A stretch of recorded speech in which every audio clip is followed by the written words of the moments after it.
इस मंत्रणा सड़क के हमने 3 भाग किए हैं। लंबा वीडियो नहीं हो जाए इसके लिए। लंबा वीडियो बोरिंग भी करता है। तो दूसरे भाग में आगे के पद हम पढ़ेंगे।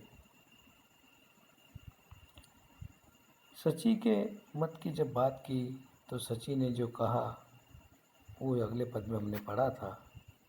सची आगे कह रही है, मृत्यु में नर मेरी अमरावती का स्वामी है।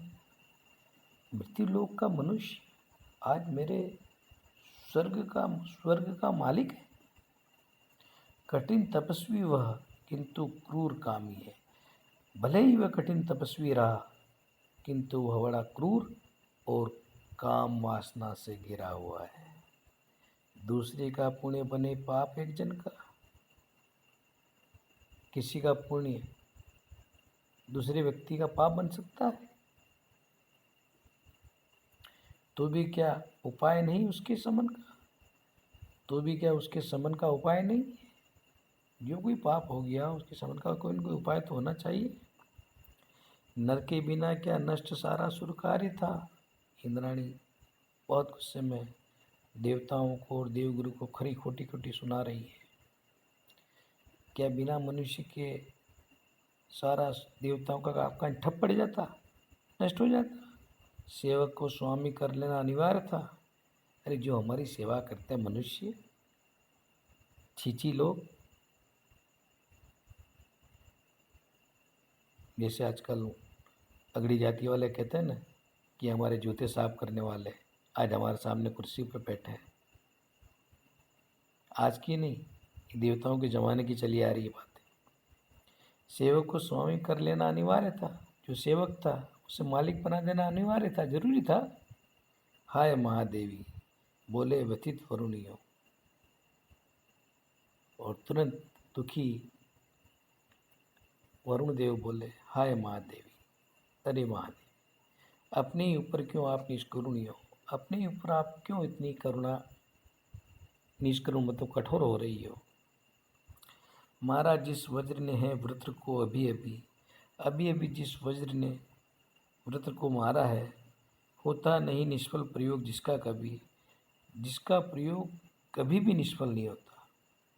मतलब जिस पर वार किया जाए तो लक्ष्य पूरा करके ही आएगा। व्यर्थ वह भी है यहाँ, ऐसा वज्र भी अब व्यर्थ हो गया है। अक्षत है धर्म तो, लेकिन अक्षत है जो कभी व्यर्थ नहीं होता, वो है धर्म। धर्म का मार्ग अक्षत है। वरुण देवियों सची से काटा नहीं जा सकता वज्र से भी कर्म तो। और धर्म के अंदर जो कर्म और कर्म फल की बात की है उसको वज्र से भी काटा नहीं जा सकता। ऐसे भयंकर हथियार से भी दूर नहीं किया जा सकता। कोई जो बड़े से बड़ा फल भी ना पावेगा। अरे कोई व्यक्ति बड़े से बड़ा फल भी प्राप्त नहीं करेगा, ऊंचे उठने का फिर कष्ट क्यों उठावेगा? फिर वो ऊंचे उठने का, अपने जीवन में उन्नति करने का कष्ट क्यों उठाएगा जब उसे उन्नति का फल नहीं मिलेगा? कर्म ही किसी के उसे योग्य फलदायी है। किसी भी व्यक्ति के कर्म उसे योग्य फल देते हैं, जैसे जिसके कर्म। देव पक्षपाती नहीं, समदर्शी न्यायी है। और हम जो देवता हैं पक्षपात नहीं करते, सबको समान नज़र से देखते हैं और न्याय के अनुसार कार्य करते हैं। योग अनुदत को बढ़ाते क्यों ना आगे हम? योग्य जो हमारा अनुदत है, अनुसारी है, हमारा सेवा करने वाला है, ऐसे व्यक्ति को हम आगे क्यों नहीं बढ़ाते? दान मान देने में किसी को कहाँ भाग्य हम? किसी को दान देना हो, मान देना हो, वरदान देना हो, क्या कभी हमने उसमें कोई कमी रखी है? या हमने उससे मुँह चुराया है उस चीज़ों से? हमने जो मांगा मृत्युलोकवासियों ने उन्हें वो वरदान देने का प्रयास किया है और दिया भी है। निज पर भेद मृत्यु नर ही किया करे, अपना पराया का भेद तो मृत्यु लोक के मनुष्य ही किया करते हैं। हम उदार, हम वर ही दिया करें, हम अमर उदार, हम वर ही दिया करें। अमर देवता तो उदार होते हैं, वे तो वरदान ही देते हैं, वे तो जिसको भी देते हैं वरदान ही देते हैं। बद्ध पुरुष आप प्रकृति से, नहुष तथापि उठा ऊंचा धर्म धरती से। प्रकृति से मनुष्य तो अपने आप बंधा हुआ है, प्रकृति के अनुसार व्यवहार क्रिया करनी ही पड़ती है, लेकिन फिर भी धर्म धारण करने के कारण नहुष उस स्थिति से ऊंचा उठा।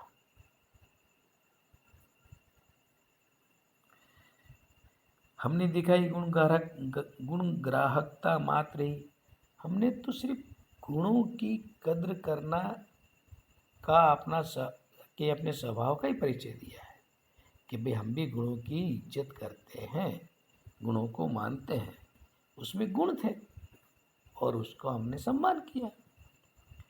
अब कुछ भी हो, वह तब तो था पात्र, अब भले वो कुछ भी हो गया हो, लेकिन जिस समय हमने उसका चयन किया तब वह इसके पात्र था। क्या देवत छोड़ हम और नर हों वही, क्या हम अपना देवत्व देवपन जो है उसे छोड़ दें और वही नर बन जाए, जिस धरती लोक के मनुष्य हैं, खंड खंड जिससे हुई महती मही,